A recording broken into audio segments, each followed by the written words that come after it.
How's it going, guys? Serious here. First of all, apologies for the lack of content these past few weeks. I have been dealing with some work and some personal stuff. Now with that out of the way, let's talk about the new Path of Exile 2 League, Rise of the Abyssal. I have been playing this on and off and I have been having a lot of fun with it. I believe that Path of Exile has finally taken a turn in the right direction in all of its aspects. Comparing to the previous patch, Dawn of the Hunt, this is a major success in my opinion. Now I will tackle all of the new stuff and my opinion on all of them and how we can make some of them better. Now let's start talking about the campaign. The campaign having the new Act 4 and the new interludes, which will be going away when they add the other acts, which being 5 and 6. I absolutely love the new Act 4, in my opinion, is a beauty, and you have to be playing it to understand how much the campaign of Path of Exile 2 is good. It is, in my opinion, better than any campaign out there in any ARPG. Now, in terms of Act 4, it's astonishingly beautiful. They added new bosses, which are quite nice. The telegraphed mechanics, of course the graphics and all of that. As for the interludes, I was quite skeptical when they said they wanted to add them to wait for the new acts. However, as to my surprise, they were quite developed and they were very nice to go through. I absolutely love the new quest rewards, the one that gives you buff for your characters. I believe they're quite refreshing, especially the last one where you get to pick between a lot of them and you can change that whenever you want. And of course, I love how you can drop some exalts in the campaign. Some are getting lucky and even dropping a divine, so you can set your character up when you're done with it. The drop rates of everything is very nice in the campaign. I believe if you know what you're doing, you can get through the campaign without having any problem. I myself, when I played with my Deadeye, I think I just died 2 to 3 times because I was consistently getting new items and I could upgrade my character. Now, the only thing that I would like to say that we do appreciate if the attribute runes would be less common, so we can get better runes so we can put on our gear, like resistance runes especially. Now, I do still think that the crafting bench of Path of Exile 1 is still a better option. However, the rune system isn't bad. We do have some good runes that buff your character quite nicely. However, I do still think that the crafting bench is quite superior. Now, secondly, let's tackle the new tiers of currency. Now, I absolutely love them because the greater and perfect forms of these orbs will eliminate a lot of low tiers of the modifiers that we want, especially when endgame crafting. And I absolutely love that how common those orbs are. The greater ones are quite common, as you can see from the amount of orbs that I have right here. Now, as for the perfect form of these orbs, the transmutes and augments are quite common.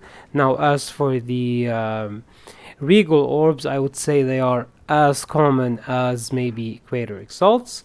However, as for the perfect exalts, they are quite uncommon. I would say rarer than most. However, I did find more than 6 already, and I am not juicing content that much. I'm just farming ritual. I am not juicing rarity, just farming ritual. I already found more than 10. I already sold a few because they are so much expensive. They will eliminate a lot of bad modifier tiers when you're endgame crafting. This will help a lot. Now, of course, we do have the new Hinekura's locks. They are very rare, of course. I haven't found one yet, and they are quite expensive. However, you are not required to use them. This is for mirror crafts. This is for the top 1% of players. Now, in my opinion, everything here is very nice. However, I do not like that we do not have scouring orbs in the game. This is because scouring orbs will render your item white again, so you can recraft on it in case you mess up or in case you don't get what you want. Because as it is now, when you're mirror crafting or when you're endgame crafting, let's say, you want to get a good base and you just slam perfect the transmute and perfect aug if you want until you hit, and if you don't hit you just use orbs of annulment, so your items will stay magic. However, orbs of annulment are quite expensive. This is why I believe an orb of scouring is very important in the game, especially when those high-end bases are so much rare and so much expensive. Let's take for example the Sekima sandals. If you want to get one that has 2 sockets that's uncorrupted, an exceptional one, this will cost you around 6 divines. So imagine messing this craft up, you would not have a chance to redeem yourself because you cannot return the item to normal, so you would be losing 6 divines just for the base. Now, as for the essences, I absolutely love the new essence tiers, especially when you can upgrade them, of course. Now we do have a perfect tier which you cannot upgrade to. You either have to corrupt an essence in your maps to upgrade an essence to perfect, or even get those unique essences right here.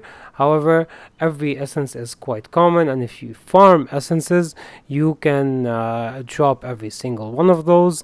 They are not that rare, especially the more expensive ones such as Essence of Battle. Now I am not farming essences, and look at how much I have accumulated during my playtime. As I said, those are rare but not that much. So, and I love how the perfect essences work. They initially will replace a mod on your item that's already rare. For example, this bow right here, I slammed it with 2 perfect essences after I was done in order to get the onslaught and the +4 of all attack skills. And if you have one good suffix that is fractured, you can always spam those essences until you get the 2 mods that you desire. So this is a kind of deterministic craft if you want, which is very nice. If you compare that to the old crafting system where almost everything was RNG, so essences in my opinion is a win in this patch. Moving on to the new Omens. In my opinion, Omens is a win also this league. The new Omens are very nice. Let's say the Omen of Recombination will make your recombination quite lucky. I have tested this and this has very nice results. These omens right here that will force your essences to spam on suffixes or prefixes. This is very nice. The map omens right here that will make you roll your maps for either rarity, rare monsters, or pack size. Especially the omen of homogenizing exaltation. This is very nice, and it's quite not that rare. I have been finding a lot of it. This in combination with these omens right here will make you craft a lot of good items. For example, let me show you this ring right here. I've crafted this ring that has tier 1 lightning damage, tier 1 flat fizz, and tier 3 flat lightning with this omen right here. So omens in my opinion is a win. The new tiers of support gems are quite nice. Now I haven't tested a lot of them just yet. However, the tiers that we have are quite nice, and it will make your upgrades during the acts to the early mapping experience very noticeable. As you can see right here, I have the tier 1s. As we go down, the supports will have tier 2 and even tier 3. Now I like how on tier 3 those support gems will have a rework to how they work, and of course we still have those unique support gems right here. Some of those are very powerful. Let's take for example this one that adds 3 levels to the supported skill that's not supported by any other gems. This is very good. Now let's move on to the main star of this league, being the Abyss mechanic and all the crafting currency that comes with it. This, in my opinion, is a major milestone in Path of Exile because it introduced a new way to craft some gear, and it will offer you some more freedom of choice in your modifiers, or maybe a freedom on how to or where to slam your modifiers, either on prefixes, either on suffixes, and you can choose between 1 or 3. And you can even remove this abyssal modifier, so you can recraft it whenever you want. You can target some modifiers that are especially good for your build.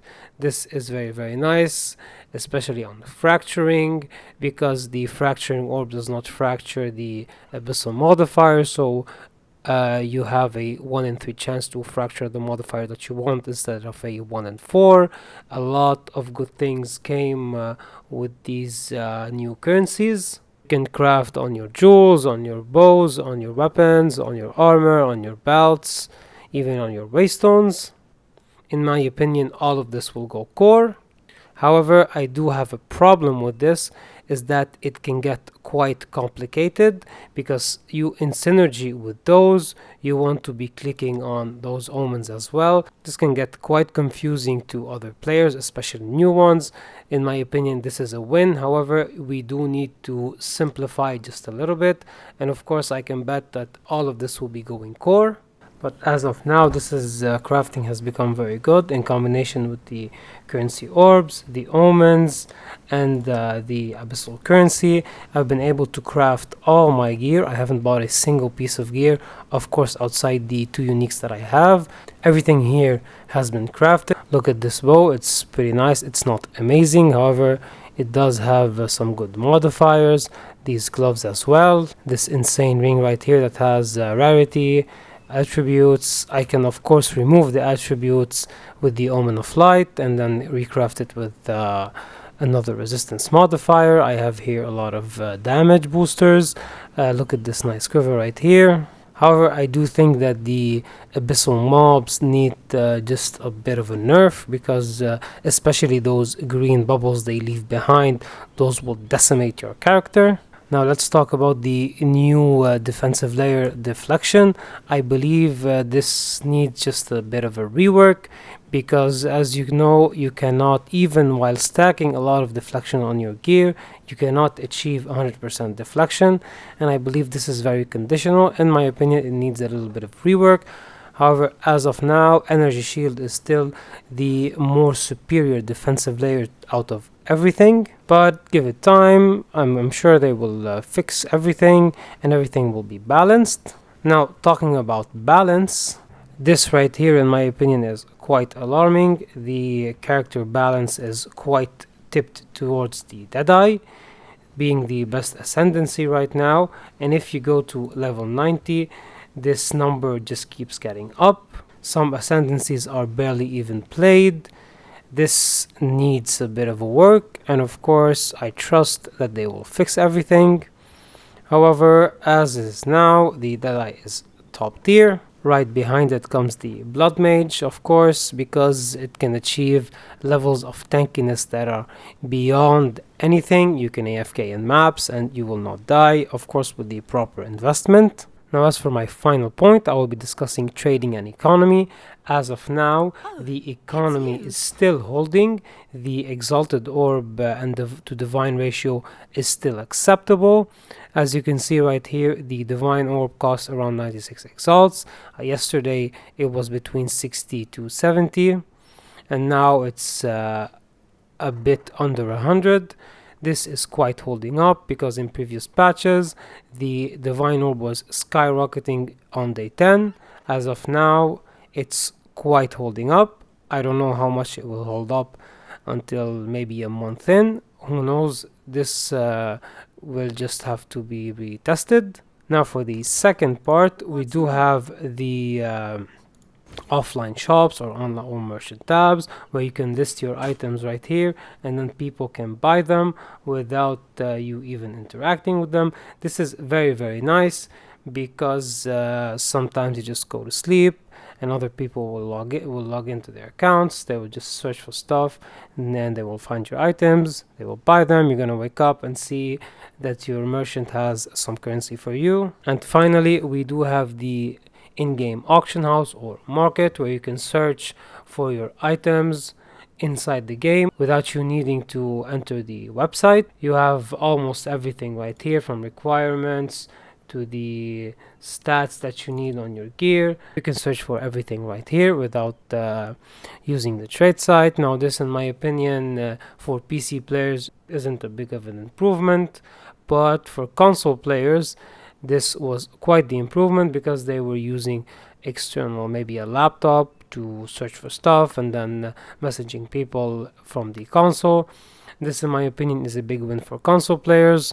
For PC players, it's pretty much the same. And finally, I'm going to talk about the endgame system. Now, this is still a tower chasing system. This, in my opinion, is still very bad. It needs a little bit of rework.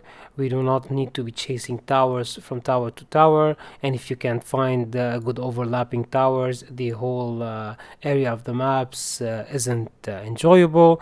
You're gonna need to run a lot of maps just to get to your towers. This still needs a lot of work. However, it's fine right now, because I know that they will be fixing. I actually think that they said so themselves. They will be fixing those very soon.